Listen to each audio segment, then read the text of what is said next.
God called the light day. That's the problem. It's so simple that you doubt yourself. You think you need to go out there and buy those like $50 books to teach your kids vocabulary, but this is free. In this video, I'm going to share with you how we do Bible with all 4 of my kids. 4. 1, 2, 3, 4. Now, I know not every single one of you that watch my channel, I know you're not Christian, and that's totally okay, but I will be honest, this video is probably not for you. However, I will be putting out a video that will share the homeschool curriculum that I am using with my 3 other kids, the core subjects. And I also have a video that I put out where I'm sharing with you how I am homeschooling Naomi in preschool. And you can also look forward to some potty training update videos as well as more Q&A, which I've been working on those. Of course, you are more than welcome to stick around. And in this video, we are just gonna look at some of my homeschool curriculum as well as how I actually am teaching them the Bible in our homes. First, I'm gonna take a little side step. Yes, I have a 3-year-old who has Down syndrome. And as a parent of a special needs daughter, there's a lot of things that go through our mind that we don't normally think about with my other kids. One of the things I think about a lot is she understanding who God is? And I was so much convicted this year because last year we didn't talk about God all the time. It was like in the morning or whenever we did a quick Bible study and when we went to services.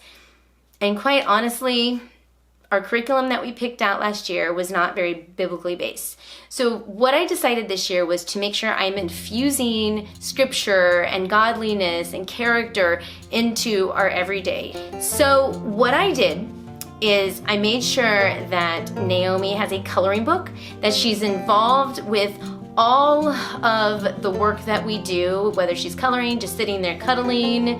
I don't stick her in a corner with a bunch of Legos. I don't do Bible study when she's asleep. Well, okay, sometimes the hard stuff I do when I need my kids to really just focus. We sing songs to her. Praise ye the Lord, hallelujah. Who built the ark? Father Noah built the ark. Hallelujah, hallelujah. And you get it. If you have kids, you understand all these songs. We like to sing memory verses. To be obedient, to be ready for every good deed, Titus 3:1. As throughout the day, we're playing Christian kids music, which can get annoying sometimes, but we do it. I push through. But she dances. She loves dancing, so that's kind of her thing. I also like to have a lot of random books that build faith, teach about our traditions, and how we love and worship God. So I'm just gonna show you some of those to give you some ideas.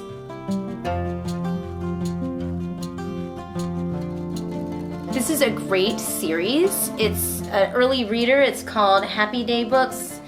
A lot of these books I got from garage sales. People gave them to me, you know, that kind of stuff. They just lay around the house. Naomi picks them up. She flips through them. My other kids pick them up. They read them. We got several bookshelves. We just kind of place them strategically through the house. It's kind of cool. Of course, I've got some books for the older kids. These are great missionary books. There's some for the younger ones, as well as for the older kids. I would say, in my opinion, upper elementary maybe, but mostly middle school age. These are great. I love these.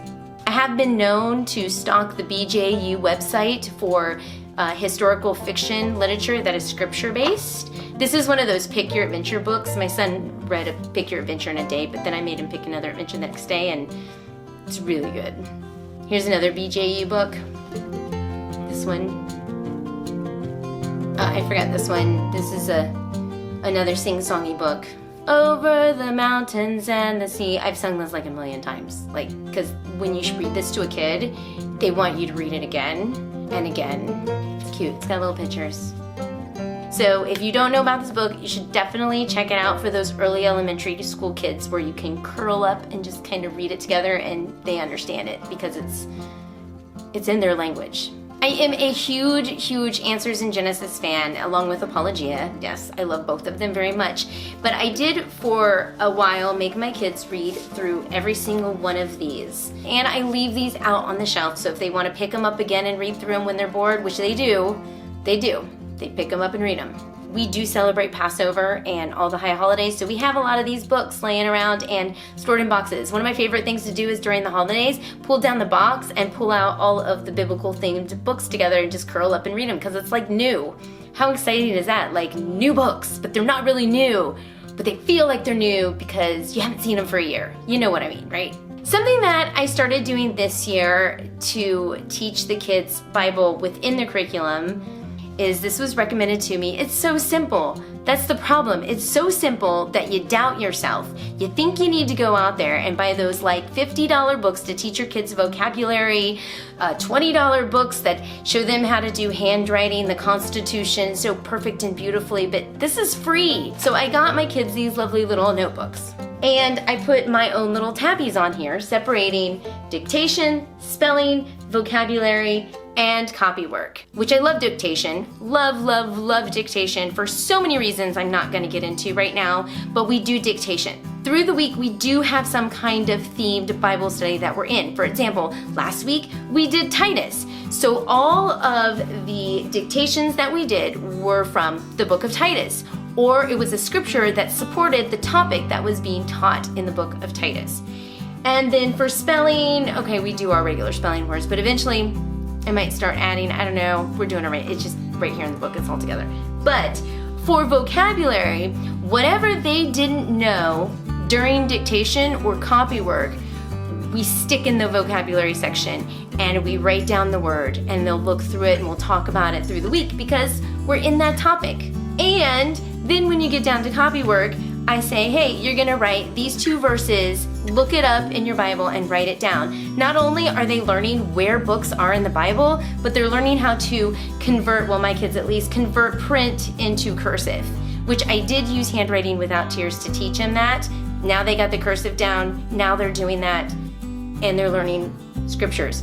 I also give them a memory verse from the week, and that usually comes from the Bible study that we're doing at that moment. If we're just reading a book together or if we're in a themed study, they do have a memory verse, and I do like to reward them at the end of the week if they have it memorized. When they're memorizing their Bible study verse, I like to give them a song to put it to. God called the light day and he called the darkness night. Oh, we've done everything. They went through a Trolls. Remember that movie Trolls, right? So like every one of those songs from the movie Trolls was actually a Bible memory verse that they memorized. And there was evening and there was morning. This is one of the Bible studies that we have used. I'm gonna say this is good for like upper elementary, maybe middle school, some high school, because it really builds on the principles of how to study your Bible, inductive reasoning.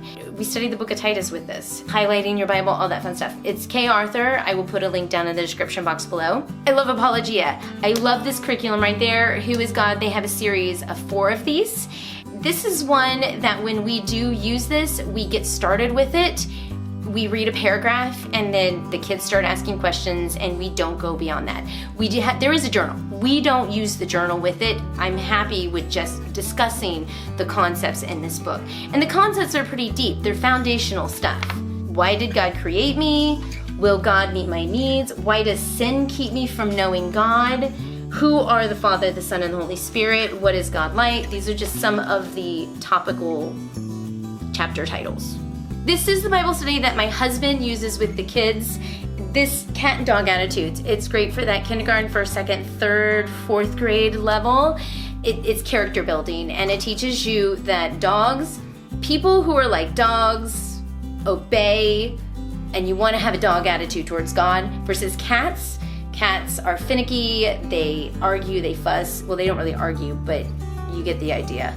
They have a cat attitude when it comes to the commandments and following God. What attitude are you going to have? A cat attitude or dog attitude? And we bring this up all the time with my kids.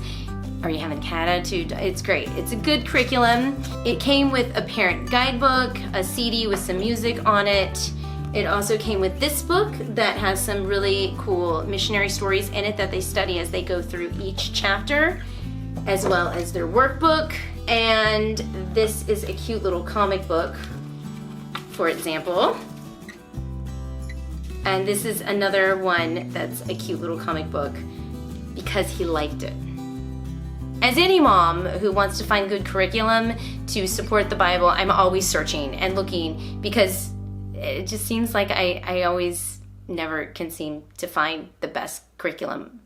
It's just, there's so much in the Bible to learn. You can't cover all of it. And of course, nothing replaces reading the Bible itself, but it's good to have some support materials to help you, because I was never as a kid taught how to read the Bible. So I'm kind of learning with them a little bit. Now, my friend Megan over with Pennies and Salt shared with me on one of her videos a curriculum that I am eyeballing right now. When I'm done with all of this, I'm going to pursue it. And it is called Not Consumed. They have a couple different little Bible studies, really short ones, like 4 weeks here, 4 weeks there. One of them that looked interesting is called My Brother's Keeper. It's a sibling Bible study. Like, how cool is that? They also have another one called A Content Heart, Doing Right, Fruit of the Tongue. So that's one that I have my eyeballs on. Of course, I'm going to put the link to that one down in the box below, and also Megan's video so you can get her take on it. And she's actually, I think, doing this collab too. So check out her video. I'm kind of curious to see what she has to share.